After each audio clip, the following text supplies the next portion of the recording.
Good morning, everybody. Kalimera. My name is Father Joseph Abouid. I am the associate priest at St. George in Chicago, and I am covering today for Father. He asked from my proistamenos if I could come and pray with you, and I told him it would be an honor. So I would like to thank him, and also like to thank all of you for being hospitable and for your love and your prayers. Today, my brethren, we heard the gospel reading of the evangelist Luke, whom we celebrated yesterday, his feast day.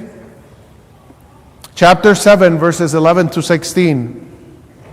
And it was the occasion when Christ was near the city, close to Nazareth, his hometown. And there was a great crowd in the gates of the city, and there was a man who had died and was being carried out. He was dead and he was carried out because, as was the tradition, nobody could be buried in the city limits because that would render the people impure.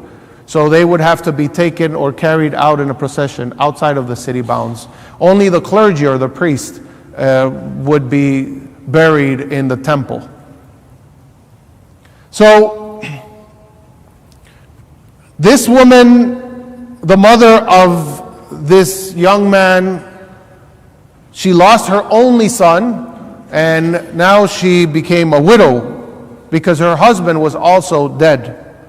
Now the problem with this is that she doesn't only have to face the suffering, the pain and horror of seeing her child, whom she carried for 9 arduous months, whom she probably prayed for, her only son,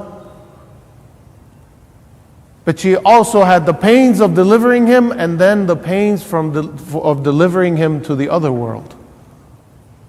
And that is more painful than the first for a mother. Because it is not the natural course of life that a woman or a father or a mother should bury their child. But this was the case, unfortunately, and Christ was aware of this. And it says that when the Lord saw her, he felt compassion, esplachnizi,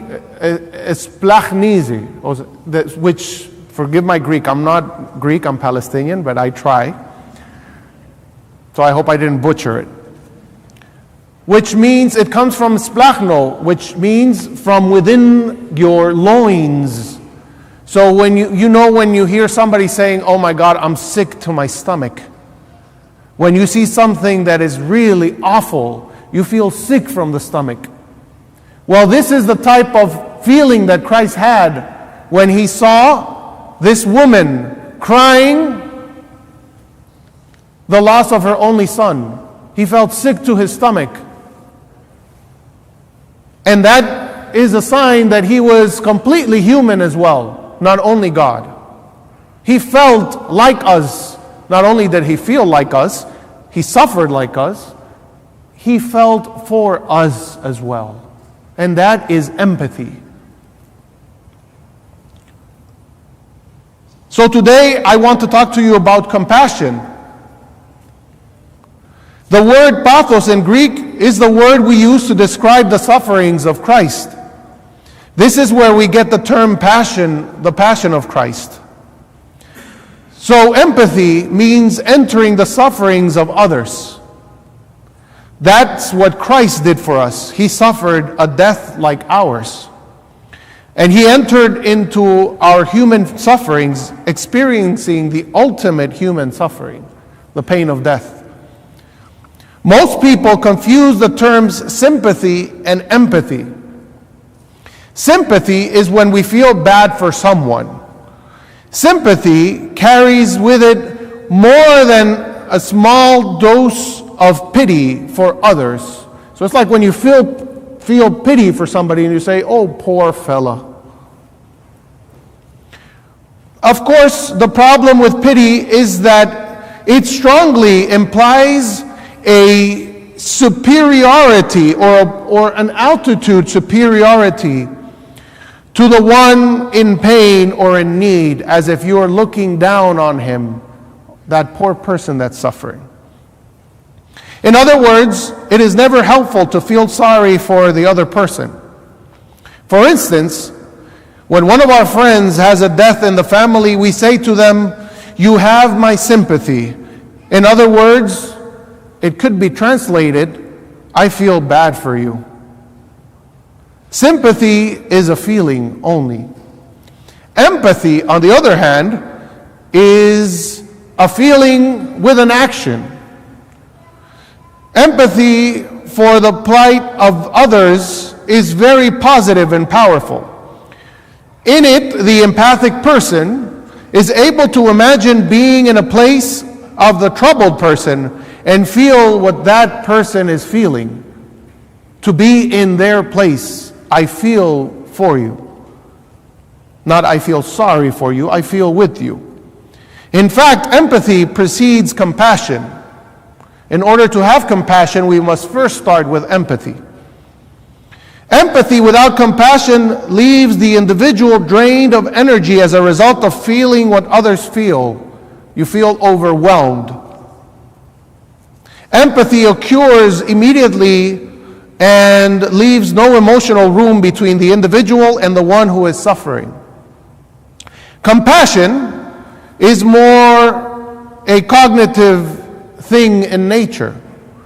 There is a sense of self-awareness that provides some necessary space between the two people.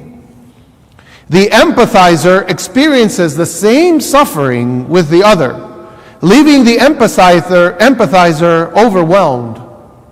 So as a result, compassion allows the individual to be more helpful than the individual who experiences empathy alone. When you have compassion, intrinsically from within you, you want to go and help. You can't just sit around and see the other person suffering. Compassion entails that you want to simply do something about it. If not to end that person's suffering, at least to help them cope with it. To have broad shoulders so that they can lean on and shed a tear if need be. None of this implies that there is nothing wrong with empathy. Simply put, we need a combination of both empathy and compassion to be most helpful to people. If I have empathy, I place myself in the shoes of another and either walk with them in reality or I make my actions mirror their feelings. And this is important. Sometimes, last time I was talking to a parishioner, we want to start a bereavement group in our community. And she was talking about how the loss of her husband was so sudden. He was swimming in the ocean somewhere in Greece, and then he felt that he was having difficulty to breathe, and then in front of her eyes, they took him out. 20 minutes later, the man was gone. In front of his family and his grandchildren, and it was his grandchild's birthday that day. So, while we were talking, I said nothing. All I did was allow her to talk and to vent. And you know what she told me? She said, "Father, you know, sometimes I call friends and I call people, and they try to change the subject, or they try to say something like, oh, but he's in a better place. Oh, but this, thinking that that is going to comfort me. But guess what? It only makes me feel worse. And I feel frustrated that I can't vent and say everything I'm dealing with." And I said, because that's what society nowadays, especially here in the West, conforms us to. It conforms us molds us to try to appease the pain in a very subtle way. But honestly, what people need when they are grieving, you know what's the best thing I do when I go to a family if they've lost somebody as a priest? I say nothing. My silence my presence speaks more than my silence there for them. And if need be, I pray to God that I say the right things. And usually these things have to do with hope and resurrection. But most of the time, I simply be quiet because that person needs space to grieve and to mourn and to suffer. And all I can do is just show them my presence there. Mirror their feelings. Let me give you an example of both sympathy and empathy. First, let's imagine you needed to move a few years ago for a job relocation. When you go to your new house, you didn't know anyone in the neighborhood. And it was a long, frustrating time unpacking, painting, and fixing up the house, and no one helped you. Now, 2 years later, you see a new neighbor moved in next door. They don't know anyone, and you can see that they are struggling to unpack and fix up their house. You know exactly what they are going through. So you go and instinctively help them out. That's compassion, that's empathy. The second kind of empathy is action. When you can't put yourself exactly in someone else's shoes, but you still feel a call to action. Even if you haven't been through that situation, compassion allows you to understand what they're going through. Your spouse has been working long hours and comes home tired every day. You don't know what it is like to be doing his or her job with its particular challenges. But what you do know is that you love your spouse very much, and so you go out of your way to do what you can to make his or her life easier during the difficult time at work. You may not know the intricacies of their job, but you know what it is like to be tired and wish for a break. So you offer your spouse a break from housework or parenting. In my case, I get home and I help my wife, and I try to help her with the kids because she's been dealing with them all day, and housework and chores. Although I'm tired, and I'm not blowing my own horn, but it's simply I can't bear the pain to see her suffering, and then I go sit back and relax. It wouldn't be fair. So this is also empathy. Can one have empathy without God? This is an interesting question. We certainly can't walk in the shoes of God.